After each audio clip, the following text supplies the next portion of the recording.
Hello বন্ধুরা, good morning, welcome back to my channel. সবাই কেমন আছো? ভালো আছো? আমরাও কিন্তু তোমাদের আশীর্বাদে ভালোবাসে অনেকটাই ভালো আছি। তো দেখো, আজকের সকালটা হয়েছে একটু অন্যরকম, কারণ উঠতে প্রচুর লেট হয়ে গেছে। তো কী আর করা যাবে, তড়িঘড়ি করে কিন্তু রেডি করে নিচ্ছি সব কিছু। তোমরা দেখতেই পাচ্ছ, ফার্স্ট চলে আসছি ফ্রিজের কাছে, কারণ অনেকটা টাইম হয়ে গেছে, তোমাদের আগেই বলেছি তোমাদের দাদাভাইকে টিফিন বানিয়ে দিতে হবে সকালে। তো তার জন্য দেখো, ফ্রিজ থেকে নিয়ে নিয়েছি শসা, কাঁচা লঙ্কা, টমেটো আর সাথে একটা পেঁয়াজ। এবার যেহেতু তোমাদের দাদাভাইকে টিফিন দেবো, সেই জন্য এগুলোকে কেটে সুন্দর করে গুছিয়ে নেব। এখানে দেখো, আমি নিয়ে নিয়েছি শসা কুচিয়ে নিয়েছি, টমেটো কুচিয়ে নিয়েছি এবং লঙ্কাও কুচিয়ে নিয়েছি, পেঁয়াজও কুচিয়ে নিয়েছি।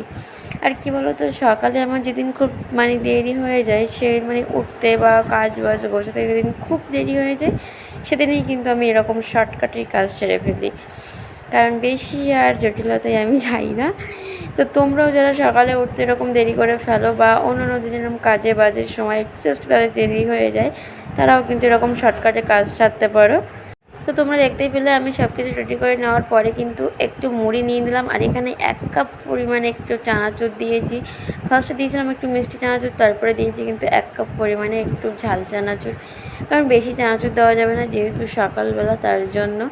আর সাথে আমিও একটু খেয়ে নেব, তার জন্য আমারও জন্য একটু বেশি বেশি করে দিলাম। তো আমার এমনিতেও চানাচুর খেতে বেশ ভালোই লাগে। তো দেখো, একে একে এবারে আমি সবগুলো দিয়ে দেবো, দিয়ে ভালো করে মিক্সড করে তারপরে কিন্তু পরিবেশন করার সময়। আর টমেটোগুলোকে দেখো, আমি এভাবে ছোট্ট ছোট্ট করে পিস পিস করে কেটে নিয়েছি। আর এখানে শসাগুলোও দেখতে পাচ্ছ তোমরা, যে কতটা কুচি কুচি কুচি কুচি করে নিয়েছি পুরোপুরি একদমই। তো বন্ধুরা, তোমাদের এই আমার শর্টকাট টিফিন বানানোটা কেমন লাগছে অবশ্যই কিন্তু আমাকে কমেন্টে জানিয়ে, ভালো লাগলে চ্যানেলটি কিন্তু অবশ্যই সাবস্ক্রাইব করো, আর আমাকে কিন্তু অবশ্যই কমেন্টে জানাবে। তো দেখো, সবটাই তো আমার দেওয়া কমপ্লিট হয়ে গেছে, এবারে আমি ভালো করে মিক্সড করে নেব। তো দেখো, এখানে আমি সব কিছু পরিমাণ মতো যেহেতু নিয়েছি, না তো কোনোটা বেশি আছে আর না তো কোনোটা কম আছে। তো দেখো, এখানে সবটা ভালো করে মিক্সড করে নিয়েছি। এবার জাস্ট তোমাদের দাদাভাইকে দেওয়ার পালা, দেখি সে কি বলে। তো এখানে একটা বাটিতে করে নিয়ে নিয়েছি, সাথে একটা চামচও আমি দিয়ে দিয়েছি। আর যেহেতু ও ড্রয়িং করছে, তো সেই জন্য ওর কাছে যাব, গিয়ে ওকে দেবো। আর এটা হলো ওর ড্রয়িং স্টুডিও। তোমরা দেখতেই পাচ্ছ প্রচুর ড্রয়িং এখানে রয়েছে। দেখো, একটা আছে, সামনে কম্পিউটার আছে, আরও অনেকগুলো ছবি আছে। তো তোমাদের দাদাভাইয়ের স্টুডিওটা একদিন তোমাদের অন্য ভিডিও খুব সুন্দর করে দেখিয়ে দেবো। এখানে কতগুলো ছবি আছে আর ঠিক কত সুন্দর।